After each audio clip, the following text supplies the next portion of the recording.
Hi everyone, I'd like to start by acknowledging the traditional custodians of the land that my home is built upon, the Ngunnawal people. I acknowledge and respect their continuing culture and the contribution they make to the life of this city and the region.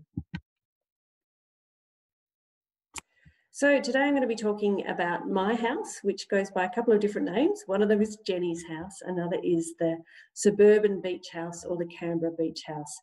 There's a lot of information available about my home. There was a feature article in Sanctuary magazine, issue number 50. There's been a webinar, and there's also been an article about the heating, the different methods of heating I've used in my home, which is makes interesting reading. It's won a few awards, and it's truly delightful to live in.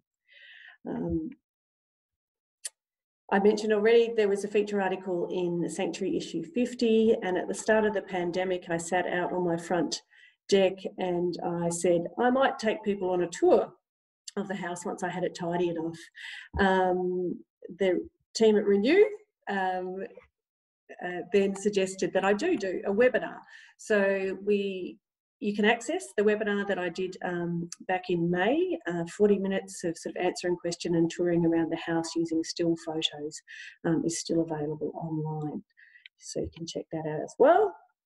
But today, I want to take you on a video tour really of the living areas of the home to walk you through slowly from different angles these spaces, the two outdoor spaces, the western courtyard, the northern deck, my lovely dining, sitting, study nook and kitchen, which is where I spend most of my time. I'm currently sitting there, and my lounge room space.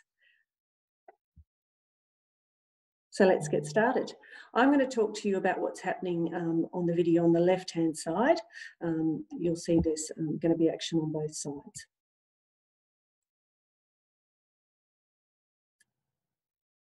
So over here, you can see the burnished concrete floor that's fully insulated, standard construction, timber frame, plasterboard lining, little entryway or airlock with a sliding door there out to the carport. Then swinging around to the western courtyard, which is, there's a door off the end of the kitchen. It's a lovely light-filled study.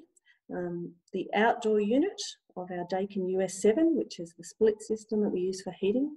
Back of the carport, swinging back inside, looking north again. The recycled paper benchtop, paper rock, that's called. Induction cooking. Very effective pantry storage. Great little study nook and lots of storage. The key to making smaller houses work really well is very clever storage. So cupboards above and below and beside. And then my favourite spot in the house, the sitting space out to the deck. This room has plenty of width to it really to comfortably fit that sideboard as well. And there's poor Zach hiding behind the chair because he actually got too warm when I was filming this yesterday. Moving outside, we're almost directly north, this block. So it's a lovely sunny spot in winter and quite shaded over summer when the grapevine is in leaf. You can see out to the eastern garden, which I'll show you some shots of a bit later. And then we swing round and looking south. The next room is the lounge room and beyond that corridor to the bedrooms. So let's move to that lounge room now. Again, focusing on the left-hand side, moving from the western courtyard inside into the lounge room space. Fits the two couches comfortably, big eastern window out to our garden. It's the TV spot. Moving up to the ceiling, there's an infrared panel.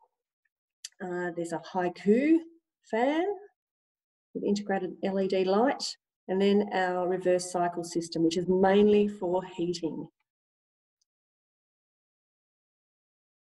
PVC double glazed windows.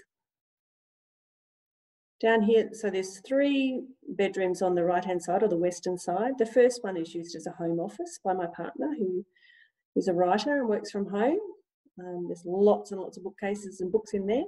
And then 2 teenage boys, another bathroom and a laundry and the main bedroom and bathroom are down on the southeastern corner and southern side.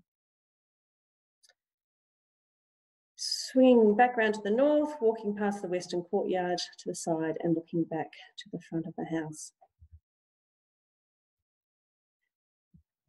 Now we're going to look at the front deck, and inside, Zach features in both of these. So the lovely northern deck, covered by deciduous vines, which I've recently pruned quite hard. Swinging around to our carport area. So this faces north too, and the timber battens allows the light in there, which is really nice. WeatherTex cladding and clay commons bricks, not expensive materials used outside. Fixed angled awnings, louvers, to provide an eave to the northern glazing. Zach again.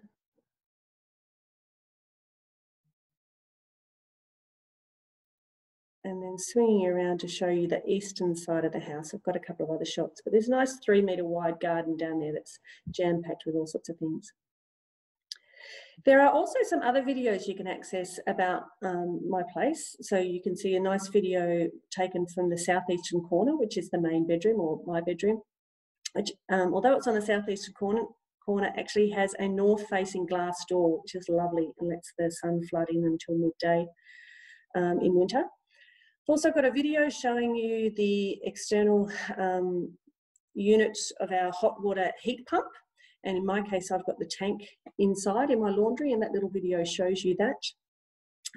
Early on in the pandemic, I did a couple of videos about the amazing storage capacity of my pantry.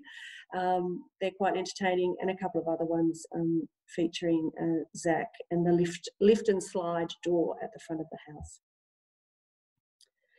Couple of quick still shots. This shot shows you winter solstice, so just how much sunlight penetrates into the home. It's just lovely. So lots and lots of free heat, and in Canberra we get plenty of that, which is great. However, in summer, of course, we want to make sure that that sun doesn't strike the slab, and that's where we've used the fixed angle louvers to create an eave at the front of my house. Because it was such a small block, we couldn't actually fit an eave as part of the house, so we made an eave as part of the pergola.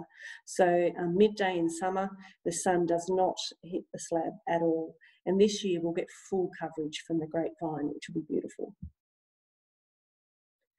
These two shots show you the eastern garden. This is my bedroom here. This garden's only 3 metres wide, but it's got 3 olive trees, 4 apple trees, 2 pear trees, 2 orange trees, 1 kumquat, 1 lemon, 1 lime, a kaffir lime, and some raised veggie beds that are still churning out the leafy greens. And look, I'm no gardener, so this is just a well-designed, drip irrigated garden that is incredibly happy. I've been delighted at how well it's going, and Zach loves doing laps up and down this space. And now I'd just like to say thanks to all the sponsors and to everyone involved in Sustainable House Day. I hope you're all having a great time checking out all the homes. Cheers.